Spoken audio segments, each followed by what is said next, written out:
우리가 매일 접하는 패키징은 제품 보호를 넘어 비즈니스의 성패를 좌우하는 중요한 요소입니다.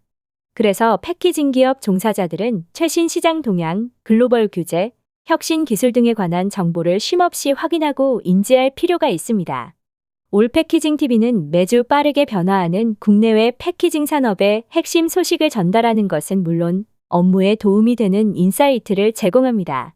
한 발 빠른 정보가 경쟁력이 되는 시대, 당신의 패키징 비즈니스가 앞서 나갈 수 있도록 올 패키징 TV와 함께하세요. 지금 구독과 좋아요로 패키징의 미래를 만나보시길 바랍니다. 미국의 오리진 머터리얼즈가 미시간주에서 페트캡 생산을 시작했다고 밝혔습니다. 이러한 결정은 플라스틱 포장재의 재활용성을 높이고 환경 친화적인 솔루션을 제공하기 위한 노력에서 비롯된 것이라 합니다. 페트는 재활용이 용이한 소재로 알려져 있고, 오리진 머터리얼즈는 페트캡 생산을 통해 플라스틱 폐기물 감소에 기여하고자 합니다. 특히 페트캡은 기존의 다른 플라스틱 캡에 비해 재활용 공정에서 더욱 효율적이고, 재활용된 페트는 다양한 새로운 제품으로 재탄생할 수 있습니다. 오리진 머터리얼즈는 페트캡 생산을 확대해 더 많은 기업과 소비자에게 친환경적인 패키징 솔루션을 제공한다는 방침입니다. 또한 지속가능한 소재 개발과 재활용 기술 혁신을 통해 환경 보호와 경제적 가치를 동시에 추구하는 전략을 이어갈 것이라 밝혔는데요. 이러한 노력은 플라스틱 사용으로 인한 환경 문제를 해결하는 데 중요한 역할을 할 것으로 보입니다. 품질과 신뢰로 국산화의 길을 열다. 프라임 머티리얼스. 최근 의약품의 위조 문제가 심각한 사회적 이슈로 떠오르고 있는데요. 위조 의약품은 환자의 건강을 심각하게 위협할 뿐만 아니라 생명을 앗아갈 수도 있습니다. 디지털 식별 및 추적성 전문 기업 시스테크가 인공지능 기반의 추적 기술인 유니시큐어를 도입해 위조 의약품 문제 해결에 나섰습니다. 유니시큐어는 AI를 활용해 의약품의 진위를 확인하고 공급망 전반에 걸쳐 제품을 추적하는 혁신적인 솔루션으로, 이 기술을 통해 제약회사들은 제품의 안전성을 보장하고 환자들에게 신뢰할 수 있는 의약품을 제공할 수 있습니다.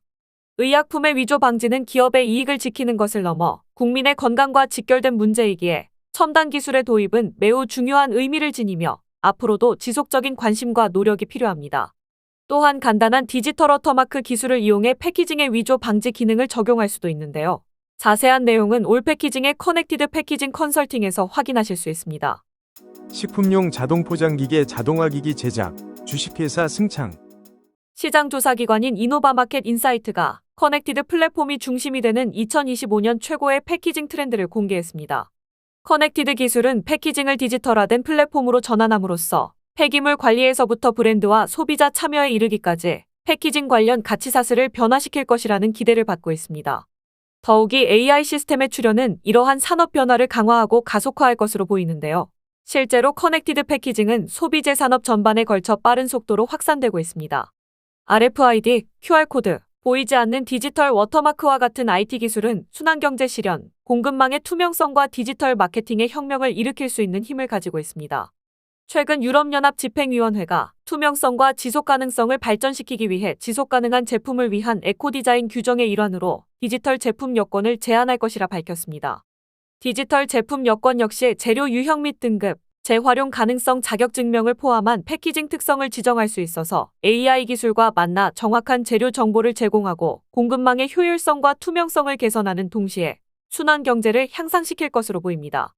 지난주 전해드린 바와 같이 henkel과 코로조그룹, 알사이클 등 3사가 공급망 개선을 위한 디지털 제품 여권을 시범 운영하고 있는데요.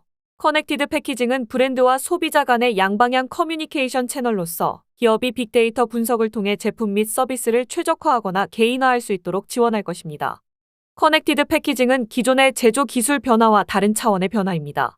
올 패키징은 2월 6일 커넥티드 패키징의 미래를 탐구하다를 주제로 세미나를 개최하는 등 국내 시장에서 커넥티드 패키징의 선도적 역할을 하기 위해 노력하고 있습니다. 올 패키징과 함께 커넥티드 패키징이 열어갈 변화에 동참하시길 바랍니다. 일회용 식품 포장용기 제조기업 지원. 제품과 상품은 최종적으로 패키징 기계를 통해 완성되는데요. 특히 대량 생산이 요구되는 시장에서는 패키징 자동화 시스템의 도입이 필수적입니다. 그런데 자동화가 필요하다는 것은 곧 수요가 높고 시장에서 성공적으로 판매되고 있다는 신호입니다. 이를 통해 기업은 안정적인 대량 생산과 효율적인 공급망 관리를 실현할 수 있습니다. 미국의 유기농 이유식 및 어린이 간식 전문 브랜드 원스 어폰 어 팜은 지난해 2월 미국 밀워키와 캘리포니아 오렌지 카운티의 두 공장에 자동화된 레버라운드 케이스 패키징 시스템을 설치했습니다. 이 회사는 재활용 가능한 파우치와 자동화 시스템을 적용해 친환경성과 생산성을 동시에 극대화하는 것에 성공했다고 합니다.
친환경 연포장재 제조기업 대륜포장산업.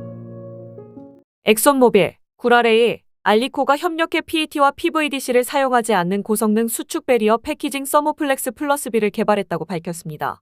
이 새로운 패키징은 기존의 페트와 PVDC 기반 포장재와 동등하거나 그 이상의 성능으로 신선육을 산소와 습기로부터 보호한다고 합니다. 서모플렉스 플러스 B는 엑손모빌의 엑시드 터프 플러스 M051이 폴리올레핀과 구라레이의 에발 제품군의 EVOH를 활용해 제작됐습니다. 이로써 유연성, 강도, 산소 차단성, 높은 수축률, 광택 및 투명도 등 기계적 및 광학적 특성의 최적 균형을 달성했습니다. 특히 서모플렉스 플러스 B는 페트와 PVDC를 사용하지 않으면서도 우수한 배리어 특성을 유지하기 때문에 재활용 과정에서의 어려움을 줄이고 환경에 미치는 영향을 최소화하는 데 기여합니다. 이처럼 혁신적인 패키징의 개발은 환경 친화적인 패키징 솔루션을 향한 중요한 진전이며 향후 육류 패키징 산업의 지속 가능성에 크게 기여할 것이라 평가받고 있습니다. 수축라벨 전문 생산기업 주식회사 KWC. 환경부는 플라스틱 재생원료 사용을 촉진하기 위한 자원의 절약과 재활용 촉진에 관한 법률 하위 법령 개정안을 2월 21일부터 40일 동안 입법 예고한다고 밝혔습니다. 2023년 환경부가 합성수지 중 페트를 연간 1만 톤 이상 생산하는 원료 생산자에게 3%의 재생원료 사용 의무를 부여했지만 원료 생산자가 재생원료를 사용한 페트 원료를 생산해도 최종 제품인 페트병을 생산하는 기업이 이를 쓰지 않아 제도 개선이 필요하다는 지적이 계속해서 나와 하위 법령 개정에 나선 것입니다. 개정안은 플라스틱 재생원료 의무 사용 업종을 페트 원료 생산자에서 연간 5,000톤 이상 페트를 사용해 최종 제품을 생산하는 생수생산업 및 기타 비알코올 음료 제조업으로 변경하고 원료 생산자의 재생원료 사용 의무 이용 목표율을 기존 3%에서 10%로 상향했습니다. 환경부 관계자는 2030년까지 재생원료 이용 목표율을 단계적으로 30%까지 상향하는 한편 의무 사용 대상자를 연간 1,000톤 이상 최종 제품을 생산하는 자로 확대할 계획이라고 말했습니다. 카토너, 라벨러, 디지털 프린터 전문기업 산호기계. 농촌진흥청은 숙성치즈를 생산, 관리하는 데 필요한 노동력을 줄일 수 있도록 치즈 숙성용 포장 필름을 개발하고 현장 적용 실증 연구를 수행한다고 밝혔습니다. 일반적으로 숙성치즈는 10에서 섭씨 15도와 상대습도 75에서 85%가 유지되는 숙성실에서 짧게는 3개월, 길게는 1년 이상 숙성 과정을 거치는데요. 그동안 농가에서는 치즈 표면에 곰팡이가 생기지 않도록 매일 표면을 닦는 작업을 해야 합니다. 이에 국립축산과학원은 농가의 어려움을 해결하기 위해 치즈 숙성 과정에서 품질에 영향을 끼치지 않도록 수분 투과도와 두께 등을 고려해 생분해성 플라스틱인 PLA, PBAT 등을 활용해 치즈 숙성용 포장 필름을 개발하는 것에 성공했습니다. 농촌진흥청 관계자는 이번 연구 결과를 토대로 치즈 숙성용 수분 투과 포장 필름 특허 출원을 완료했다며 올해 국내 육가공 목장들을 대상으로 현장 실증 연구를 진행해 포장 필름의 실효성을 검증하고 2027년부터 신기술 시범사업 보급을 추진할 예정이라고 설명했습니다. 골판지, 판지용 고품질 디지털 인쇄기 알레스 인터내셔널. 사단법인 한국포장기계협회가 2월 26일 서울 마포구에 위치한 서울가든호텔에서 제31차 정기총회를 개최하고 김종웅 주식회사 대은산업 대표이사를 제15대 회장으로 추대했습니다.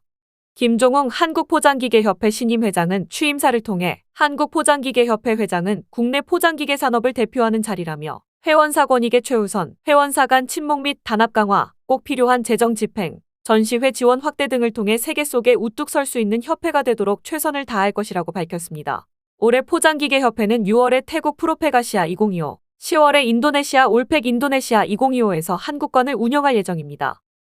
실리카겔 전문 제조사 썬겔. 패키징 관련 다양한 이슈, 문제 등을 함께 고민해보는 시간입니다. 이번 주 위클리 이슈는 반려동물 제품 과대포장, 이제는 규제가 필요하다입니다. 최근 반려동물 시장이 빠르게 성장함에 따라 포장재 사용량이 폭발적으로 증가해 시대에 맞는 과대포장 규제가 필요하다는 지적이 나오고 있습니다. 반려동물을 가족처럼 여기는 페팸족이 늘어나면서 사료와 간식, 애견용품 등 다양한 제품이 쏟아지고 있는데요. 이에 따른 포장재 사용도 많이 증가하고 있지만 이를 규제할 법적 기준은 없는 상황입니다. 식품과 생활용품은 포장재의 공간 비율 기준, 즉 과대포장 규제가 있지만 반려동물 관련 제품은 아직 규제와 기준이 없어서 무분별하게 사용되는 것이 아니냐는 우려가 나오고 있습니다. 여전히 과거에 머무는 과대포장 규제를 현 시대에 맞게 개선해 반려동물 제품에도 적정 포장 비율과 기준을 적용해야만 할 것입니다.